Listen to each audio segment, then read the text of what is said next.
The entrepreneur is not progressing, they're dying, either internally or financially, right? So the whole concept here, we have to figure out how to get healthy without slowing down.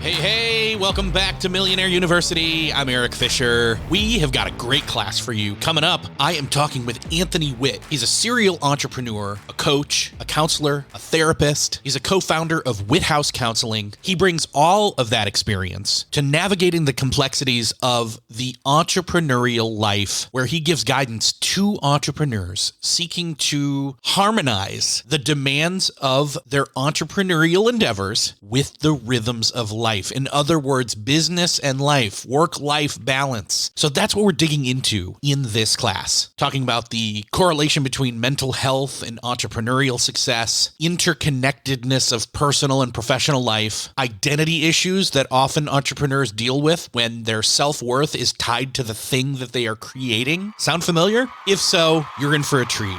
Put your hands together for Anthony Witt.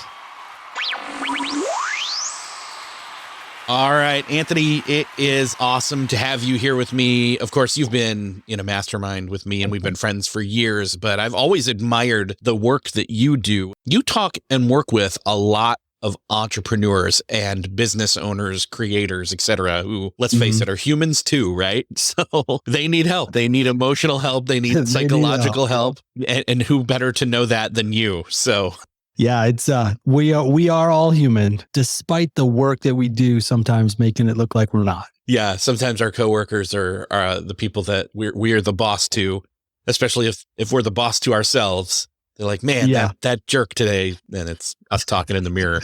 Let's talk a little bit about Witt House and your counseling. You've been doing this for a long time. You work with your wife, but you really have worked with a lot of, again, entrepreneurs and business owners. Yeah. So it's probably been between 12 and 15 years. There's a progression, though, to where I am now. And that progression, I say this to clients all the time. I say my progression to what I do today influences everything I do. But I went from being an employee, being an entrepreneur, to being a consultant, to being a coach, to being a therapist. So people will say, well, what do you do? I'll say, well, yes, I do it all. Right. So I backfill that. And my journey, was realizing, people can't see what they can't see. And so I started helping people see what they can't see. And then I realized, they need like ongoing coaching or even systems to help implement, put them in accountability to all these things. And then I kept going back to my wife, who, like you said, has been a therapist for nearly 20 years now. I would be like, hey, I got this person that's struggling with this. How do I help them with this? And then she'd give me some tactics or some ideas or some worksheets or whatever it might be. And I'd take it back and learn it and give it to my clients. And eventually I was like, well, maybe I should go back. And so that's how I ended up in therapy, or as a therapist, if you will. But it's that application of all of those kind of individual systems all smashed into one little system together, which is kind of the unique thing that we do here, is kind of all of that together, realizing that, wait a minute, there's a play here between mental health in general, and systems and processes and business growth and entrepreneurship and finances and all that. There's a huge gap because what happens, I have coaches. I hire coaches. My coaches say, you're dealing with anxiety, you should go see a therapist. The best coaches that I know say that. And in some respects, they should say that. But then the best therapists I know, they have no clue. Well, what do you mean you're struggling with your employees? Well, let's talk about their personality. Well, it might be applicable, but they don't understand. I'm struggling with my employee because my cash flow is off. What? Therapists have no idea. You should probably go hire a consultant. So there's a little window there that we kind of found ourselves in. You know me, we've known each other for a long time. I love Venn diagrams. And that's kind of the cool thing here, is that I see you crossing over a bunch of different circles. Let's count how many we can come up with real quick. I know. Yeah. So first and foremost, we've got the entrepreneur, the person who knows the ins and outs of like, okay, here are all the components of running a business. So that's one of the circles. Another would be your home life, which we're definitely going to dive into. So let's call that another circle. And then the third one would be, I think, your interior life, your maturity level, your emotions, in other words, the soul of the person. So it's not just the business side of them or the family side of them. It's the inner workings of them. And anybody that knows anything knows, really, we are all those hats. We are all those people, those expectations that we've said yes to or agreed to, right? Yeah. So let me offer up actually 4 circles, if I may. Nice. Add another one. Well, I'm gonna slightly change some of the ones that you have, and I'm gonna throw some in there. Let me. All right. You're the expert. Just throw the circles out there, and here's the circles, and I'm not even going to explain them right off the bat. But so we have biological, our physical body. We have psychological, which is kind of that inner, our brain, the way we think, the inside of our thought patterns, all of that. Then we have relational, relationships we're in, we have to be in, we're actually in. Then we have spiritual, which we can find that later too. But then we have professional, which would be the entrepreneur one almost, or the career one. And those 5 dimensions, and it's just a framework. We can pick the word you just used. We can pick a different set of framework. That's the framework that I typically use. And if I can be like, a little bit of a secret, it's just because that's what I learned under. I adapted it to some of my other learnings and said, oh, wait a minute. These 5 circles seem to be really helping people.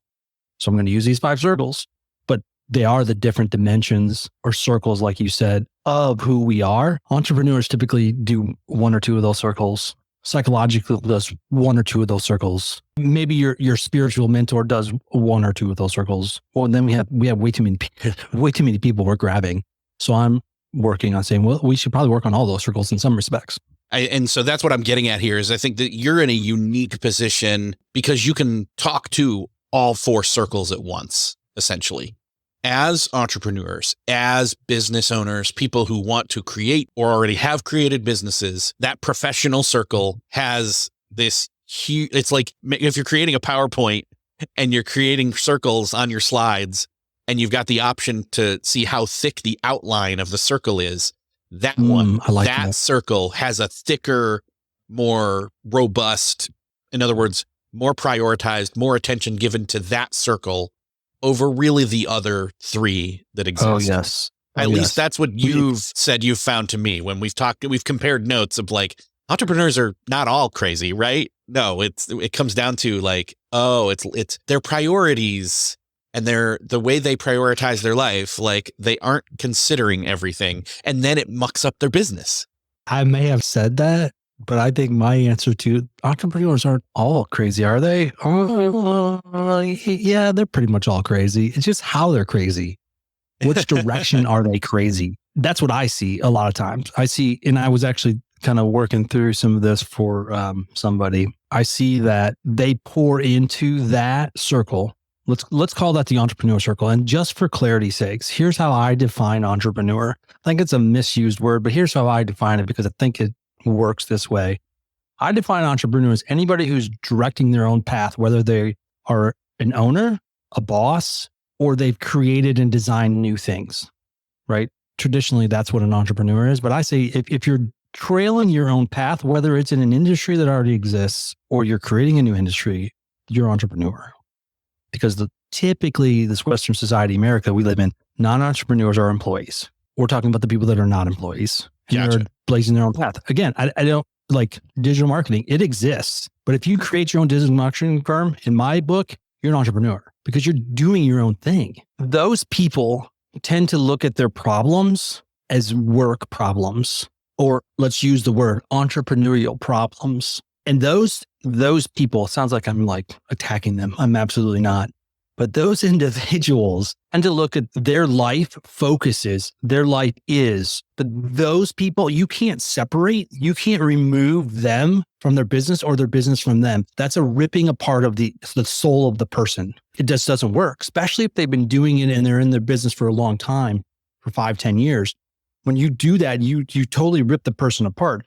So everything they do has some influence on their work, but all of their work has some influence on their life, which that's the piece that most people don't think about. That, oh, wait a minute, I'm not happy with our P&L today for whatever reason. And I'm angry at my sales rep if I'm big enough to have a sales rep. And he's fighting back with me. And I go home and I'm mad at my kids and my wife. What problem is that? Is that a marital problem and a family problem? Or is that a business problem? That's a all of you problem, like a full life problem. And that's why I like these dimensions or circles, however you want to define them. I call them areas of health, actually. But these dimensions or these areas, like they all overlap. Yeah, we're not as siloed as we think we can. We can't compartmentalize as much as we think we can or should. Yeah. So I would even argue, and we don't have time for this today, probably, but I would argue that compartmentalizing doesn't exist. It's just focus. We focus on something. And maybe that's just a play on terms, right? I think you're saying compartmentalizing doesn't exist. Instead, what we do is we use even more energy to try and ignore how one of the circles is affecting the others, in other words. Yeah. Or to use compartmentalization, we attempt to create compartmentalization. But here's the situation. I like to use this example. Those areas, and those are just the areas we picked for the day. Like I said, it's a framework. It's one of the frameworks I use. Those are all just corners of the same room. Yes. And everything in one corner bleeds over to the other corners. Like if we were, and maybe we'll get into this in a little bit, if we were to define all of those areas, give you definition on each one of them, say where you at on these ones. As soon as you started to answer the question where you're at on this one, I'm like, well, okay, but that's kind of this other one. So even in the definitions, there's some ambiguity. Why? Because it's you. It's the one person. It's the one room, so to speak, of you. So a healthy person, but I like to use the word healthy because it's something we're moving towards. It's not something that we always are or that we ever will be potentially. Like we're moving towards this, and I can move towards this and be positive and not be there. So not be satisfied and still be pushing forward, which is an entrepreneurial thought pattern even. Yeah. We can be healthier in these areas and start moving in individual areas because they all affect all their areas. So in talking with you, though, I know that there are typically some repeated things that you're covering with people as they come to talk to you. And you're addressing these four circles, or the four corners of the room. And I would love to hit some of those. I think there's like 3 or 4 of them that are probably just the most common ones. And, obviously they're coming to you because they're crushing business, but the rest of their life isn't working out as well as it should. And again, it's not just a business problem or just a this or just a that problem. It's somewhere along the line, you've got disconnect, you've got lack of clarity, you've got unprioritized, you've got too many priorities, in other words, and none of them are really prioritized. And so, but what are some of those things? Let's start with what's the first one? I think it probably has to do with like your home life, probably. What does that look like to you when you talk to people with business owners? What do they describe their problem as? And how do you start to talk to them about that and help them identify what they aren't seeing about themselves? Yeah, I was quite literally talking to my wife. My wife and I were sitting waiting to pick up a kid yesterday. We were talking about this. And like, they can't see it. She's like, well, what can't they see? And I just gave an example. She's like, how can they not see that? It was just like a personal example for actually a client, quite literally a client. Number one is they're way too close. The other thing that happens is the dysfunction that happens inside of those other areas, they silo, right? So we talked about compartmentalizing and how it's not really possible, but what they do is they wall it off because it hurts. When it comes up at first, it hurts, right? Let's just take a relational or family problems or marital problems, right? It hurts. It hurts really bad at first. Then it happens again, and it hurts a little bit less, just a little bit less. And eventually it gets to the point where whatever. I don't even recognize that thing exists, right? That's a callousing of whatever that was. And I can be vague on purpose because for most people, it's just different, right? It's totally different. Maybe it's, we don't even need to specify, right? It's different things. And eventually it gets to the point where they're like, I don't know what's wrong. I don't even know what the problem is here. I just know that it's not right and it's not working. There's a problem. So this is, again, not a direct answer to your question, but one of the things I do with these 5 areas is I quite literally make them answer the question and say, listen, this is a little survey I do with pretty much every single client.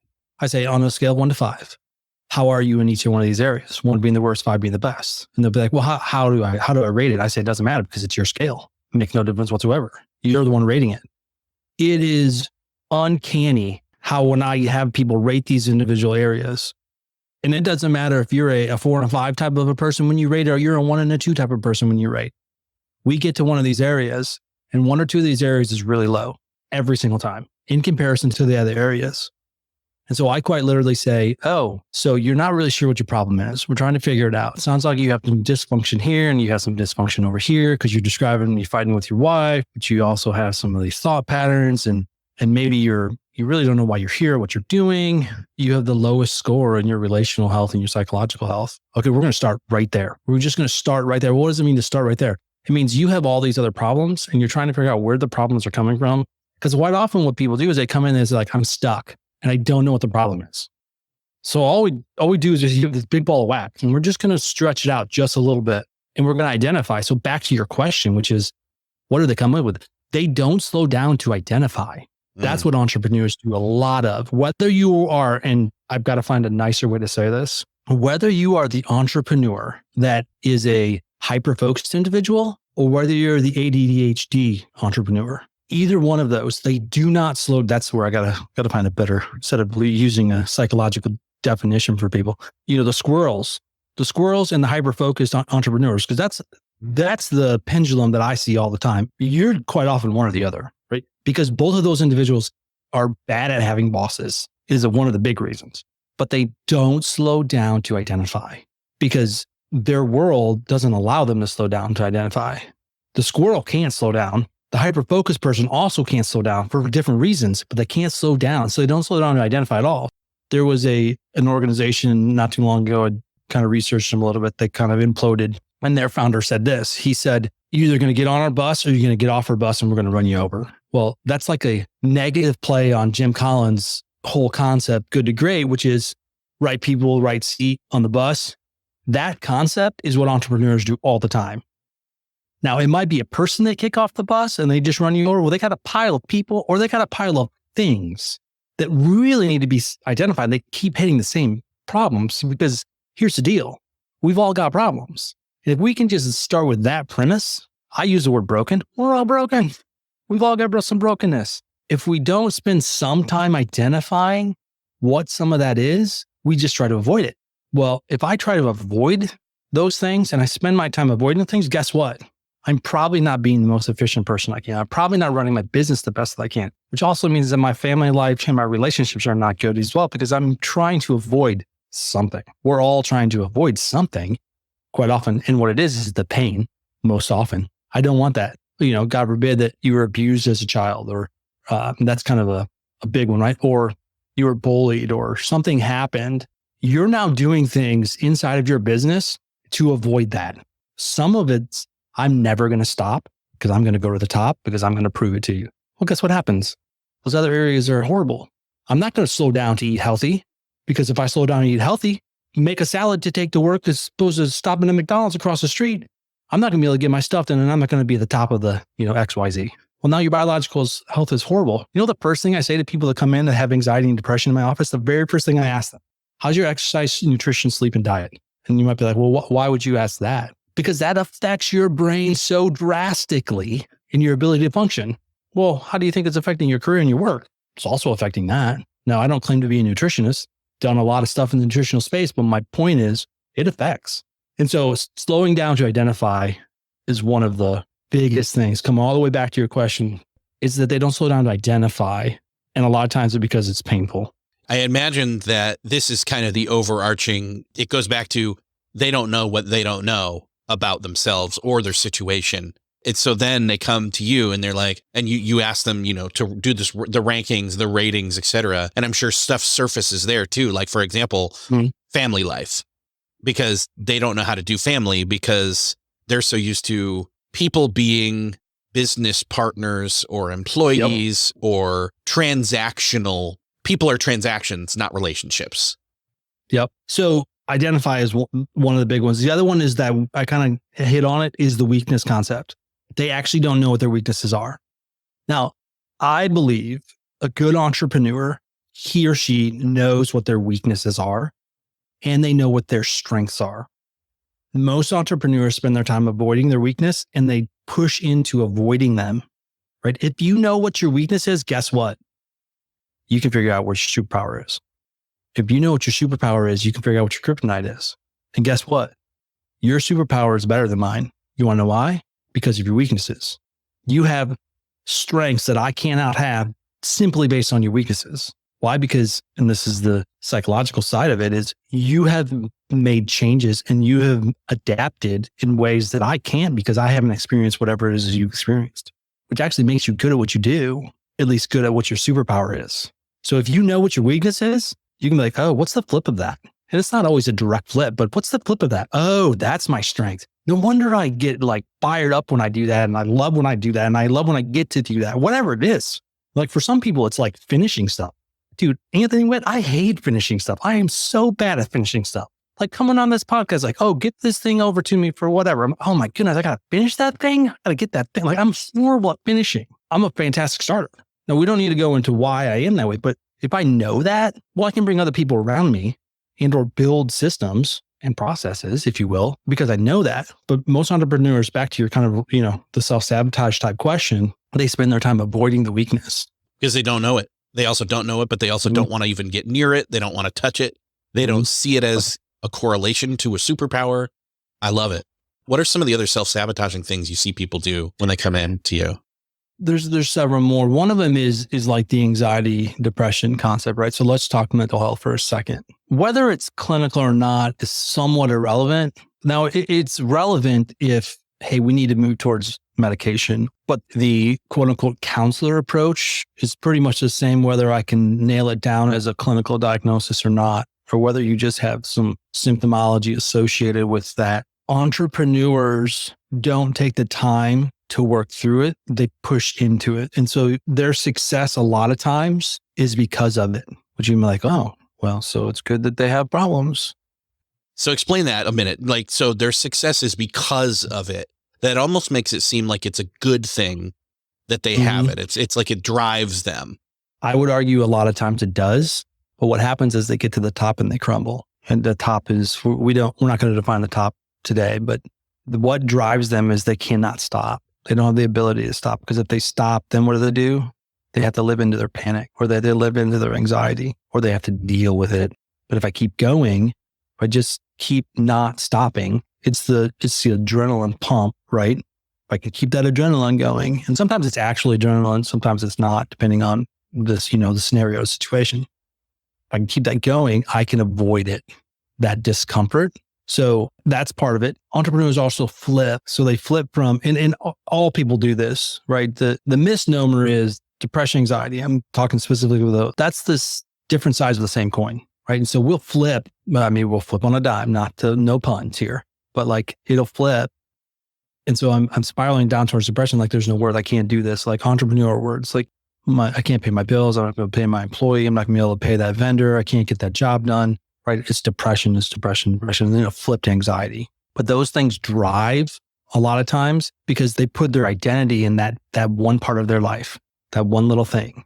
Well, if that's not there, they're in trouble, right? I'm okay with some identity in what you do, but it can't be your only identity because it will go away. You sell your business crashes, whatever it is, you're not useful later on because of this. The other thing that happens all the time is they don't have anybody to talk to and they don't know what to do, so they don't do anything. Let's say you're an entrepreneur, you have it doesn't matter what the revenue is, but you're a business, you have a business, you started the business. So here's some of the people in those individuals' lives. So they have a family or spouse, maybe they're married, maybe they're not, but let's just for a second say they do. That family, spouse, let's say they actually have a family, kids, I separate kids. They might have a partner. They might have board members. Even small companies sometimes have board members. They might have investors. A lot of them have investors, right? They might have an employee or two. I could go through each one of those individually. For the sake of time, I don't think I'm going to. But each one of those individually, you can't talk to those people for certain reasons, right? I can't talk to my spouse and my kids about the fact that I want to quit my job because I'm so anxious or I'm super depressed. Because why? They've actually learned to rely on whatever it is that I'm giving them, right? Assuming that there's cash flow here, which is a whole different topic for a different podcast for sure. My partners, same thing. They rely on me to do whatever part of maybe I'm the finance guy, maybe I'm the operations guy, maybe I'm the sales guy. They rely on me to do that. I can't go talk to them about how this is not working. It's not functional. Same thing with the board members, even more so with investors. Wait, I give you money, you're going to quit. Like you don't have anybody to talk to. Employees as well. They're relying on you, even if they're, part-time type employees. Well, I'm relying on you for my income. I can't go to you either. So entrepreneurs, it takes them an incredibly long time to realize, wait a minute, I'm isolated. I'm in a silo. Like I'm extremely siloed. And a lot of times they can't even recognize. They don't even get to that point. They just kind of circle around in some different circles, kind of try to talk to this person, kind of try to talk to that person. But if we go all the way back to some of the beginning part of our conversation, we talk about some of the areas of health. Well, if I have really good relational health and I have really good psychological health, I've probably developed the understanding of how to talk to people. I know a little bit about myself. And so when there's a problem, I can say, hey, Erik, partner Erik, like this is what's really going on here. And when I see and recognize, oh, you're nervous about what I'm talking about, I can have a conversation about your nervousness because I understand, not because I'm a trained psychologist or something like that, but because I have good psychological health about myself and I have good relational health. And so I can pay attention to you because I've spent time on it. Well, we typically don't do that because if we slow down, nothing's happening. If nothing's happening, we're not progressing. If we're not progressing, I would word it this way a lot of times, the entrepreneur is not progressing, they're dying, either internally or financially, right? So the whole concept here, which we really haven't addressed at all, is we have to figure out how to get healthy without slowing down. Because that's not an option to entrepreneurs. It's not an option unless they're in a point where they can shut down or sell off the current business because they know they've got something else in mind and they can then take that gap time. But that's not for everyone. And that's not everyone's option at any given time. You almost have to separate, and I don't like to segment at all. You almost have to segment kind of that startup, and maybe there's a revenue segment, you're at this, and it's not even revenue. I think it's actual income, like bottom line income, bottom line profit. You're in that X amount of profit, and then because then things change as far as structure goes. But what doesn't change unless you work on it is your habits. And if my habit is to burn, like I said, to burn people, systems, processes, because they create discomfort for me, you're going to continue to do that unless you slow down. Whether you're at a profit number of, let's say your bottom line profit is in the 6 or 7 figures, you're still going to continue to do that unless you slow down and pay attention to it. And so crazy as it sounds, you got to be able to figure out how to slow down and speed up. All right. So somebody comes to you and you've had this conversation with them. They're tracking, they understand it, but they don't know what like the next steps are. Obviously they didn't have anybody to talk to, but they've got you or they've got somebody else. They've got somebody at least, which is a great first step, but they know they can't slow down. So they've got to figure out a way to offload. Maybe it's delegate. Maybe it's, hey partner, I need you to do this for a little, for a month or so while I fix this other thing, whether it's a personal thing, whether it's a different business thing. What are some of the different options that you give? So here's my approach, and I can talk about the circles a little bit more in a minute, but my approach is this. And I say this all the time. I've got transcripts from an unreal amount of universities and schools because I didn't want to know what I wanted to be when I grew up till way long into it. I've got certifications and certificates, and like I could line the wall with dumb stuff that I've got. You want to learn this system? I can do it because I've got a certification in it. You want to take this assessment? Great. Here's the thing. We're super saturated with all of this stuff. And the next book, I got a book laying behind me, pick up the book. That's the book. Let's do this thing, right? That's not the right answer. And we try to just shove ourselves into something really quick. My approach, and what I think the right approach is to actually slow down enough to figure out what is the right approach for you. That's where I'll come back to my circles, right? So if you come to me, I believe the right approach is this, or I'm going to be a little bit looser with that. I'm going to say the framework that I use that is successful is this, because I think there's more than one right approach here. I really do. We go through the areas essentially, and we kind of stumble on those right at the beginning, but it's really what I do. I'm going to go through the areas. We're going to figure out where you're at on the areas, and we're going to start focusing on one of those areas. And we're going to start pulling on that area a little bit. Like I said, I use the weight one or biological, right? I'm not eating healthy. I just said not eating healthy. I didn't even say weight the first time, but let's say it's weight. Let's say, and it's something I got to focus on all the time personally. We figure out where your dysfunction is, where maybe your strongest dysfunction is. We just start focusing right there.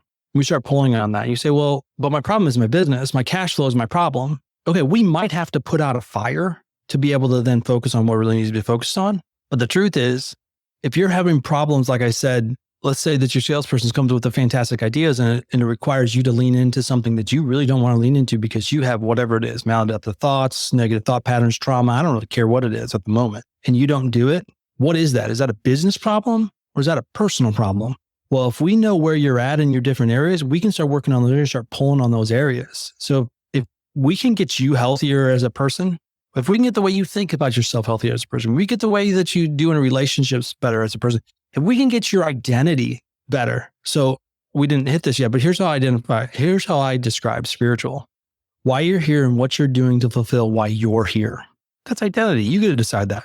Well, if you're working in a business that makes widgets that you think are the dumbest thing ever, or that you think are taking advantage of other people, you have a really poor, sad, bad identity.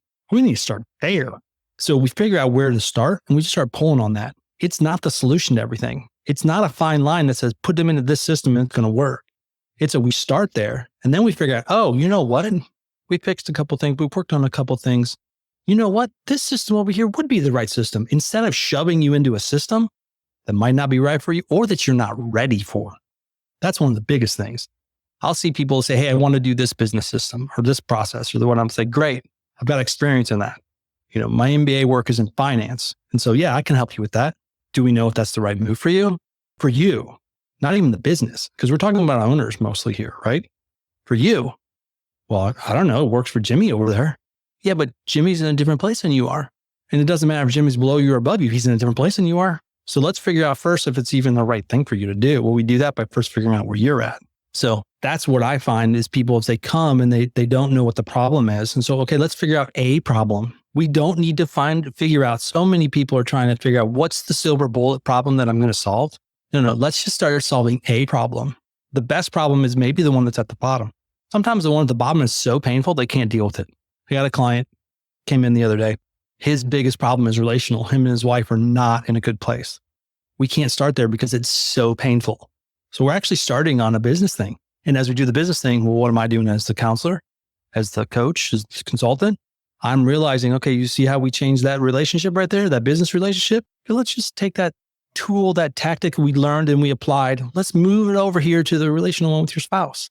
I literally, just yesterday, I did that. I was like, oh, hey, look, what about we just kind of bring that over here? He's like, oh my goodness, I never even thought about that. It totally clicked. Well, the one was too painful. We do need to move back towards it, but we did that by working on this over here. It's that big ball, and we're just going to pull on it a little bit. We're going to see how I love when I pull on the thing, nothing happens, and then I pull again on another piece, and like things get fixed. That's an exaggeration, but like, why? Because that was the right piece to pull on. But we couldn't pull on the first one or the second one until we fixed that little tiny one at the bottom. Feels like you're playing Jenga or something where you got to pull a certain piece, right? It very much is. And so then the question becomes, how do you describe that to somebody that's not a client yet? Yeah, it's crazy stuff, man. I just know that in online circles and in the circles that we move, as well as people we've met, people we've interviewed or been interviewed by, this is stuff that we don't talk about enough. And I thought this is a great place to talk about that. This is a Psych 101 and business Psych 101 in a way for Millionaire University to bring this awareness to business owners who don't even have this on their radar, but they have maybe a sneaking suspicion, maybe subconsciously. Yeah. So not everybody needs to go hire a therapist. I'm a therapist, and I just said, no, not everybody needs to go hire a therapist. Some people do. Some people need more of a coach type person in their life. But it's the realization that, wait a minute, I probably have dysfunction. And that's a fun counselor word I use all the time. Like you have, that's like my kind of, we're all broken. We've all got issues and problems. Okay. That doesn't mean I need to go to a therapist for the rest of my life, or that I have to go into deep trauma-based recovery therapy or something like that, or whatever it is. But it is that, wait a minute, this is going to affect what I do in my work. Give me an entrepreneur and I'll give you a problem that's not associated with their business. It's not because I'm magical. It's because, again, we go back to the room. It's all in one room. We're not in multiple rooms. We don't get to leave our family room, our relation room, our psychological room, our biological. We don't get to leave those rooms to then go to work and then come back. Matter of fact, the people that do that are the hardest clients to work with because they're quite literally leaving. They've got so many walls. Like I said, you can't really compartmentalize. It's not really a thing. They put so many up. We just got to work extremely hard to start tearing down walls, one little brick at a time. I think this right here, this conversation is a good first brick in tearing some of those misconceptions or, breaking the wall down so they can peek outside and say, wait a second, I didn't realize that I was stuck in misperceptions of who I am and what I am and how I do it and all of that. So Anthony, I'm really thankful for you to come and even just share your tip of the iceberg perspective here. There's so much more that people can move on and do. I'd love to have people check out more of what you're doing. I know you've got lots of great stuff going on. Where can we have people go to check out more of what you're working on? Yeah. So, we have the counseling agency, of course, which is Witthouse, Witthouse.com. We just decided to slam our last name into the agency, but Witthouse.com. But you can also check me out at anthonywitt.com. I've got some stuff there, some tools there, even my, what I call my health guide, which is the framework that we talked about. Perfect. The 5 circles, kind of some areas. If you figure out where you're at on each one of those 5 circles, I don't call them circles, but those 5 areas, and you rate yourself. And from that rating, you can determine, okay, I need to work on this. Great. So that's where you can find me, where I'm at. Perfect. Awesome. Anthony, thank you so much for being here and sharing your experience and your expertise. I appreciate it, man. I had a lot of fun. Oh, man. I don't know about you, but that is just stuff you need to hear, right? Anthony does such a great job. I've known him for a very long time, and he is real. He is down to earth, and he will walk you through that process. That is his specialty. And I just knew this is something that even if you're not working with Anthony, you're working with somebody else, a coach, a counselor, a therapist, a friend, a mastermind, that you would be benefiting from leaping back into something like that or finding somebody like that immediately to help you, because no, not all entrepreneurs are crazy, but dang, do we have issues. And so I want to leave you with that note that your biological, psychological, relational, spiritual, professional dimensions, those are all part of you. And when any one of those is out of whack, oftentimes more than one, it can take outside help and first and foremost, self-awareness to course correct and start healing. I really hope that you take this, what I'm calling kind of psych